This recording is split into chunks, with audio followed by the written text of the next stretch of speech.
Hello, everyone. It's another day, of course, Nigeria of Vancouver news, everything all going all over the place. And it seems as if politicians never learn, or should I say they are actually learning. Anyway, before I go on to too much, I'm talking about Kano State and what is happening in Kano State. We've seen the governor of Kano State folding up the flag of NNPP. I hope I got their party right. Parting ways with Kwankwa. So it's really one of those surprising, but yet not surprising thing because it's always happened. You saw Ganduji and Kwankwa, so the way they all went. You've seen a lot of people. You saw Adams Oshomole and Obaseki. You see a lot of people that have been brought. They also seen Fubara and Wiki, where they come in, they bring in their stooges before you know what's happening. Fight erupt before them. But this Yusuf own, the Kano own, really is surprising me because the way Kwankwaso really stood for this man, fought for him all throughout, stayed with him. He stayed loyal until he got in. And this is someone that ordinarily, if he stays, he's going to get his re-election, quite easily. So I don't know what it is that is moving him. Probably the report that governors are being paid huge sum of money is also part of the things that is luring them, into this whole thing, changing party and going on. So everybody wants to go and collect their share. So that is like share. If that, report is actually true, I think how many billion they say they are being given, that is like free money that you didn't need to have to not thinking how you will steal it. They just gave you as gift. They're going to keep it somewhere. Maybe that's probably the law that they have, what is pulling them into all of this thing. But anyway, that place is going to be filled up with a whole lot of katakata. You're already hearing that they are telling them that there's no automatic ticket. The person who ran under APC, for example, in Kano State and lost, that person is waiting there wanting it to be his turn again come 2027. And this thing is every 4 years. These 4 years are adding, to your years. And if you just take time before you know what's happening,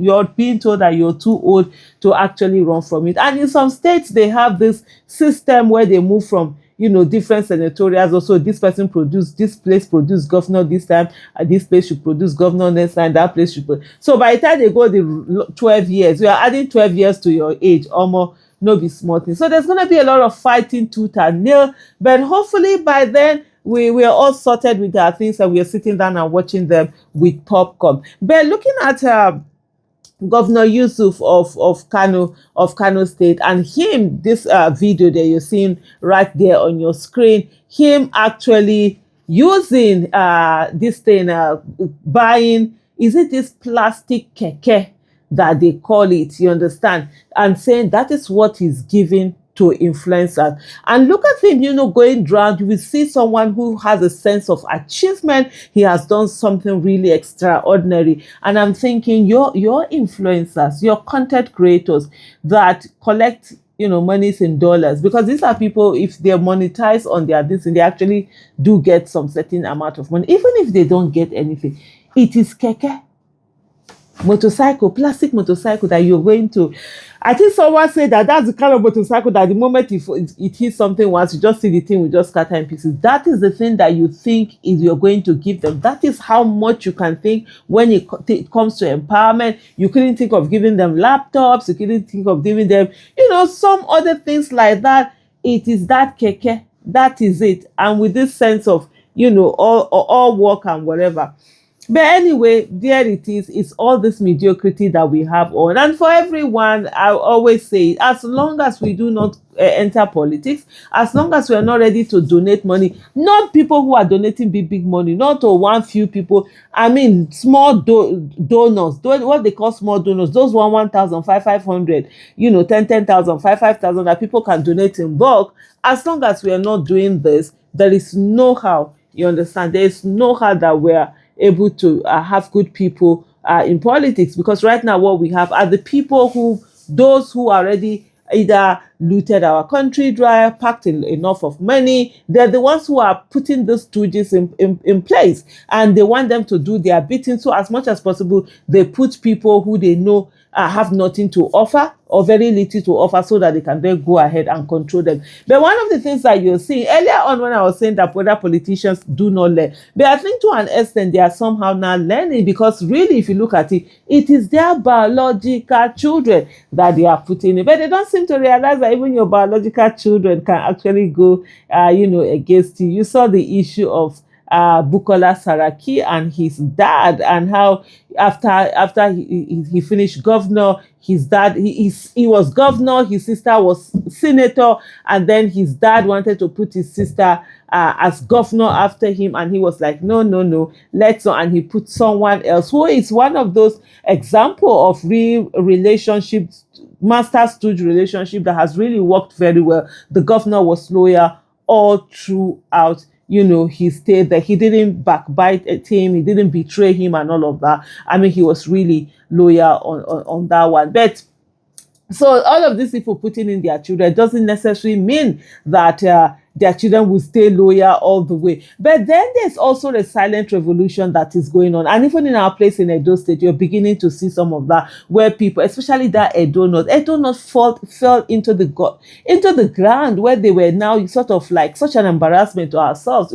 All this while where they're being controlled by one person, money politics, a vote buying and all of that going on. The last election, there were places where there were riots over monies that people were collecting. But there's a silent revolution, especially against Adams Oshomole, who his word used to be law. When he says something, everybody follows. But now people are saying, come on.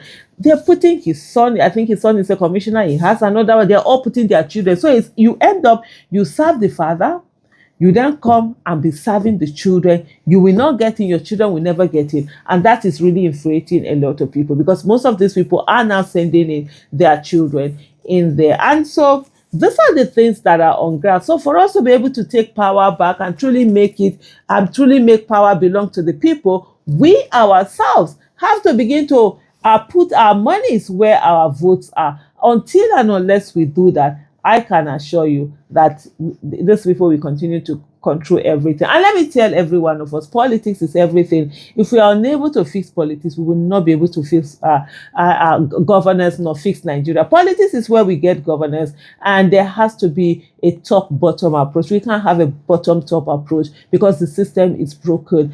People have lost their values. There has to be leaders who come and lead with example, and that example then trickles down the line. And because Nigerians are people who are very law-abiding, they will go with the example of the leader. If you have a corrupt leader, guess what is going to happen to Nigeria? Corruption is going to be the order of the day, just like we have right now. But if you have a leader who is incorruptible, who has competence, character, capacity, guess what will happen? You will have citizens who have competence, who behave competently, who are not corrupt, and who give their capacity. Thank you so much for watching.